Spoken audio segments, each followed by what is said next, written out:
بسم اللہ الرحمن الرحیم۔ عزیز طلباء و طالبات، السلام علیکم۔ ہمارا آج کا موضوع ہے خطوط نویسی۔ پیارے طالب علم، سب سے پہلے ہمیں معلوم ہونا چاہیے کہ خطوط نگاری یا خطوط نویسی کسے کہتے ہیں۔ خطوط خط کی جمع ہے اور اس سے مراد یہ ہے کہ جب ہم کسی شخص سے بات کرنا چاہیں اور وہ ہمارے سامنے موجود نہ ہوں تو اپنی گفتگو یا بات اس تک لکھ کر بھیجنا مکتوب نگاری یا خطوط نویسی کہلاتا ہے۔ خطوط کو عموماً نصف ملاقات یا آدھی ملاقات بھی کہا جاتا ہے۔ بعض دفعہ خط کی اہمیت بالمشافہ ملاقات سے بھی زیادہ ہوتی ہے، اور یہ بات سچ ہے کہ بعض مرتبہ ہم زبان سے اپنی بات کا زیادہ اچھے طریقے سے اظہار نہیں کر سکتے جتنا ہم تحریری طور پر اپنی بات بیان کر سکتے ہیں۔ اردو ادب میں خطوط غالب کو بہت اہمیت حاصل ہے۔ مرزا غالب کی جدت پسند طبیعت نے خط کو ملاقات کا نعم البدل بنا دیا۔ مکتوب خط کو کہتے ہیں، یعنی وہ تحریر جو کسی دوسرے شخص کو تحریر کی جائے۔ کاتب خط لکھنے والا، مکتوب علیہ جس شخص کو خط لکھا جائے۔ پیارے طالب علم، خطوط نویسی کی دو اقسام ہیں۔ رسمی خط، وہ خطوط جو کسی ادارے کے سربراہ، کسی محکمے کے افسر یا کسی اخبار کے مدیر کو تحریر کیے جائیں۔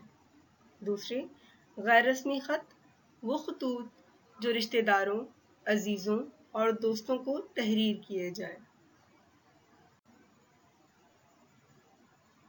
پیارے طلباء و طالبات، سب سے پہلے ہمیں معلوم ہونا چاہیے کہ خطوط نویسی کرتے ہوئے ہمیں کن باتوں کا خیال رکھنا چاہیے۔ خط کے دائیں کونے پر اس مقام کا نام لکھیں جہاں سے خط لکھا جا رہا ہے۔ عام طور پر پرچے میں کمرہ امتحان لکھا جاتا ہے۔ مقام کے نیچے والی لائن میں تاریخ لکھی جائے گی۔ تیسری لائن کے درمیان میں مکتوب علیہ کا نام یا لقب لکھا جائے گا۔ چوتھی لائن میں السلام علیکم، سلام مسنون یا آداب لکھا جائے۔ یہ الفاظ مکتوب علیہ کے رتبے کے مطابق ہوں گے، یعنی کہ اگر کوئی ہم سے بڑا ہے یا ہم سے چھوٹا ہے یا ہمارا کوئی دوست ہے، ہم اسی نسبت سے جو ہے اس کے لیے ہم آداب اور القاب استعمال کریں گے۔ خط کا مضمون مختصر، خوشنما اور آسان ہونا چاہیے، یعنی کہ خط جو ہے وہ ہمارا بہت زیادہ طویل نہیں ہونا چاہیے اور آسان گفتگو ہونی چاہیے۔ خط ہمیشہ 3 اقتباسات پر مشتمل ہوتا ہے۔ پہلے اقتباس میں ہم حال احوال پوچھتے ہیں، جبکہ دوسرے خط میں ہم اپنے خط لکھنے کی وجہ یا موضوع جو ہے وہ بیان کرتے ہیں، اور تیسرے اقتباس میں ہم اپنی بات کا اعادہ کرتے ہوئے نیک تمناؤں کا اظہار کرتے ہیں اور خط کا اختتام کرتے ہیں۔ اور سب سے آخر میں ہم دعا سلام لکھنے کے بعد نیچے بائیں جانب اپنا نام اور پتہ تحریر کرتے ہیں، یعنی الف ب جیم لکھتے ہیں، اپنا رشتہ لکھتے ہیں، الف ب جیم لکھتے ہیں۔ اس جانب مکتوب علیہ سے اپنا رشتہ ظاہر کرنے والے الفاظ لکھے جاتے ہیں کہ فقط تمہارا بھائی یا تمہارا دوست، الف ب جیم۔ معزز طلباء و طالبات، سب سے پہلے ہمیں معلوم ہونا چاہیے کہ رسمی خط کو ہم کس طریقے سے لکھ سکتے ہیں۔